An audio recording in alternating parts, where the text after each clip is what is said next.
Bapak-bapak, ibu-ibu, hadirin hadirat, mujahid mujahidah yang saya hormati, para pemirsa rahimakumullah. Pertama, tentu saja kita mengawali dengan tema dari pertemuan saat ini, yaitu ada kilometer 50, Pak Prabowo. Ini mengandung nilai dalam bahwa Pak Prabowo itu masih di kilometer 0. Kita semua sekarang nunggu di kilometer 50. Hayu Pak Prabowo ke sini. Di kilometer 50 ada sesuatu.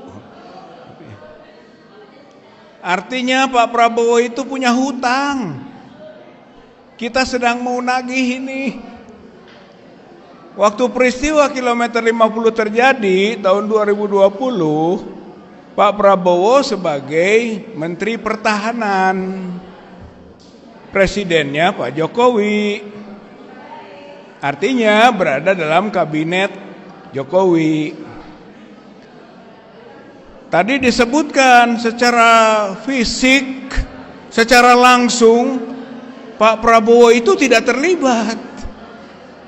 Bahkan korbannya ini anak-anak kita, saudara-saudara kita, para pejuang, para syuhada ini pendukung Pak Prabowo.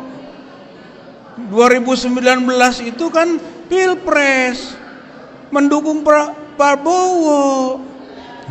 Jadi pasti tidak terlibat.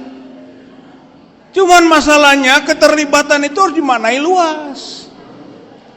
Yaitu bahwa Pak Prabowo sebagai Menteri Pertahanan membiarkan terjadinya peristiwa ini. Betul, tidak melakukan, tidak masuk dalam penyertaan.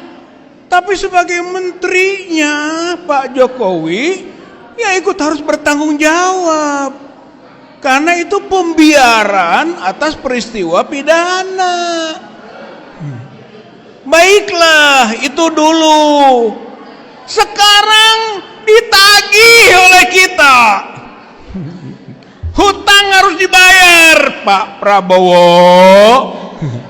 Ada kilometer 50. Maka sekarang Pak Prabowo buktikan ucapan dan pidatonya, yaitu akan menegakkan hukum. Dan tidak ada seorang pun kebal hukum. Ayo buktikan. Ini tantangannya. Dari mana mulai lagi? Ya mulai kita lihat tanggal 7 Desember yang lalu, tahun 2020. Ada pejabat berjajar konferensi pers. Ada Fadil Imran, Komjen Fadil Imran pada waktu itu, yaitu Kapolda Metro Jaya. Ada Dudung Abdurrahman, Pangdam 5 Jaya. Ada Brigjen Hendra Kurniawan, baladnya Ferdi Sambo. Timnya Satgasus. Itu di depan publik Fadil Imran bawa-bawa pistol rakitan 2 gagah. Dudung Abdurrahman bawa samurai. Hendra Kurniawan bawa celurit. Ini katanya yang dilakukan oleh 6 laskar pengawal Habib Rizik Syihab yang melawan petugas. Ini bukti-buktinya. Ternyata kita sekarang tahu itu teh wadul, itu teh bohong, itu teh hoak. Nggak ada bukti itu. Berarti para pejabat-pejabat ini berbohong kepada rakyat Indonesia. Apa tidak punya konsekuensi hukum? Punya. Apa konsekuensinya? Ini namanya obstruction of justice, yaitu perbuatan menghalangi proses hukum atau pembuktian hukum. Dan itu kejahatan. Itu kejahatan. Berarti dalam kasus ini Fadil Imran, Dudung Abdurrahman, dan Hendra Kurniawan itu patut dihukum. Hendra Kurniawan baru lepas dalam kasus Sambo, sekarang masukin lagi ke penjara dalam kasus kilometer 50. Prabowo yang mau menegakkan hukum dan tidak membela siapapun katanya harus melepas ini. Buktikan sekarang. Bukan naik pangkat Fadil Imran sekarang jadi Kabah Harkam, atau Dudung Abdurrahman jadi penasehat khusus bidang pertahanannya Prabowo. Turunkan lagi, lepaskan lagi, dan dalam kasus kilometer 50 ini tangkap, tahan, penjara karena melakukan perbuatan yang namanya obstruction of justice. Buktikan Pak Prabowo, ada kilometer 50 loh. Yang kedua, yaitu peristiwa yang belum selesai, namanya Ghostbuster, Ghost Riders. Ghostbuster pemburu hantu, Ghost Riders adalah penunggang yang hantu penunggangnya itu. Nah, itu dalam kasus kilometer 50 Komnas HAM sudah merekomendasi adanya penunggang mobil yang harus diusut, yaitu mobil Silver Avanza B1278 KJD dan mobil Avanza hitam B1379 PWQ. Itu penumpangnya, kata Komnas HAM, selidiki, tegakkan hukum, karena mereka itu terlibat aktif. Itu Ghost Riders. Bisa dibongkar itu. Tinggal Pak Prabowo perintahkan. Ini rekomendasi Komnas dulu itu belum dijalankan. Hei para penyidik, teruskan. Tinggal begitu saja. Apa susahnya? Menurut kita apa susahnya? Tapi kalau niatnya jelek susah juga. Satu lagi, Ghost Riders, yaitu orang-orang yang ada di Land Cruiser hitam, komandan operasi lapangan. Komnas HAM sudah menyebut itu Land Cruiser hitam, ada komandan atau orang-orang di situ dalam kasus kilometer 50. Bongkar itu. Saya kira ini pembuktian. Apakah Pak Prabowo mau bergerak dari kilometer 6 ke kilometer 0 ke kilometer 50, atau tetap saja berada di kilometer 0 itu? Yang ketiga, yaitu apa yang disebut oleh Habib Rizik Syihab, bau anyir. Darah kilometer 50 di kabinet Prabowo. Maka nama-nama yang kira-kira bau anyir singkirkan, hapus, buang. Siapa saja itu? Antara lain Budi Gunawan. Budi Gunawan itu adalah ketua BIN, kepala BIN. Dan operasi ini kilometer 50 itu operasi intelijen. Namanya operasi Delima. Apa Delima itu mungkin nama buah atau D5 Desember 5, nggak tahu apa kode, pokoknya mah sandi, pokoknya mah ya. Jadi itu komandannya, ini operasi intelijen ini. Maka Budi Gunawan nggak bisa lepas. Bahkan sekarang jadi Menko Polhukam. Menko Polhukam. Posisinya strategis sekali. Gitu. Nah, Pak Prabowo ada kilometer 50. Out itu, buang itu, lepaskan itu. Ya. Menko Polhukam, kalau enggak bahaya, bau anyir. Ada lagi siapa? Mendagri. Tito. Itu dulu adalah yang membentuk Satgasus Merah Putih, yang nanti ujungnya kepalanya adalah Ferdi Sambo, sebelumnya Idam Aziz.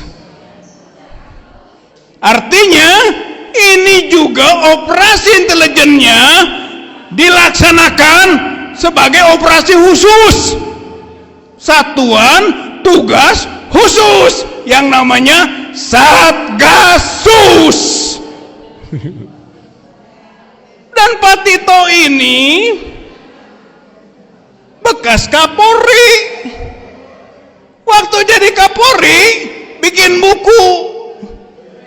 Bukunya yaitu Democratic Policing. Democratic Policing adalah polisi masuk di ruang-ruang demokrasi. Polisi masuk dalam proses demokrasi. Polisi berarti ada di mana-mana. Kalau dulu ABRI dui fungsi, polisi multifungsi. Itu konsepnya Tito. Disertasinya namanya Democratic Policing. Maka ini turunan-turunannya ini yang melakukan aksi-aksi kilometer 50. Jadi itu yang ketiga. Bersihkan. Gitu kan. Yang keempat sekaligus yaitu adalah sekarang kita geruduk. Ini action nih, nggak bisa ngomong doang, nggak bisa omon-omon, nggak bisa ngomong hungkul. Action, action, action, gerak, gerak, gerak. Gerakannya apa? Geruduk, geruduk, geruduk. Bang Refli Harun senang bahasa geruduk. Geruduk, ayo kita geruduk. Geruduk siapa? Kalau pertama menurut saya ini geruduk Komnas HAM baru. Geruduk Komnas HAM baru. Suruh Komnas HAM melakukan tugasnya untuk mengulangi, memeriksa peristiwa kilometer 50 yang masih berada di kilometer 0. Pakai, tadi sudah disinggung oleh Pak Munarman, pakai Undang-Undang 26 tahun 2000. Jangan pakai Undang-Undang 39 1999. Itu yang awal itu 3999 kalau dipakai itu namanya proses pelanggaran HAM biasa yang menghasilkan 2 tersangka, 2 terdakwa, 2 terhukum, sandiwara dagelan yang namanya Fikri Ramadhani dan Yusmin Ohorela yang diberi keputusan hukum onslah van rechtsvervolging atau dilepas dari segala tuntutan hukum, yaitu salah, terbukti salah, tapi dimaafkan. Jadi dilepas dari segala tuntutan hukum. Kita rakyat ini dibodohi oleh peristiwa dagelan itu, pengadilan dagelan itu 391999. Sekarang Komnas HAM yang baru, hayu kita desak rame-rame, bergerak lagi pakai Undang-Undang 26 tahun 2000, yaitu tentang pengadilan HAM. Ini lebih luas. Komnas HAM bisa jadi penyidik. Rakyat, masyarakat bisa ada wakil-wakilnya dalam penyidik itu. Langsung hubungannya dengan Kejaksaan Agung. Sanksinya hukuman mati. Pelanggaran HAM berat, sanksinya hukuman mati. Pelanggaran biasa paling juga hukuman 20 tahun. Bebas malah yang terjadi. Jadi Bapak Ibu, saudara-saudara sekalian, mari kita desak untuk itu. Dan itu bukan hanya pelaku lapangan, bukan. Tadi Ustadz Syuhada sampaikan, siapa saja sih yang bisa dituntut dan bahkan ditarik ya, sebagai pihak yang bertanggung jawab, itu bisa terus naik dan sampai di puncak. Siapa puncaknya? Jokowi. Jadi kasus kilometer 50 sekarang ini harus sampai ke Jokowi, karena dia penanggung jawab kebijakan politik. Sedangkan peristiwa kilometer 50 adalah kejahatan politik. Ini bukan pidana biasa ini sistematis. Ini dengan perencanaan yang matang. Ini dengan sasaran yang jelas. Yang kemudian terjadi peristiwa pembantaian itu. Jadi naik ke atas. Maka Pak Prabowo ada kilometer 50. Lepaskan Pak Jokowi. Tah, jadi kadinya tuntutan orang teh. Kumaha tah Jokowi teh lepas ti Prabowo. Prabowo ulang agantung wae gitu kan. Pak Jokowi. Lepaskan Pak Jokowi. Jokowi itu masa lalu, Prabowo masa kini dan dia akan datang. Mau bersih, mau didukung oleh rakyat, mau didukung oleh umat atau enggak? Kalau mau didukung oleh masyarakat, oleh rakyat, oleh umat, oleh seluruh elemen bangsa, lepaskan Pak Jokowi.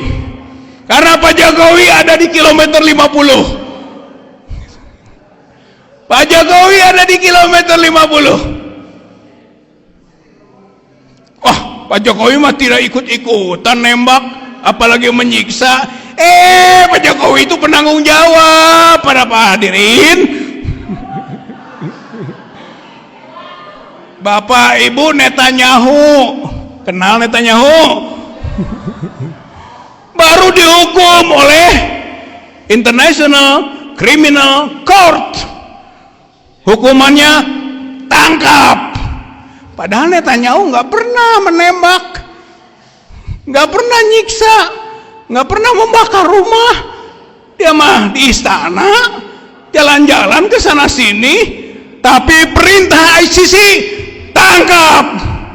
karena genosida, war crimes, atau crime against humanity yang dilakukan oleh Netanyahu adalah pelanggaran HAM berat.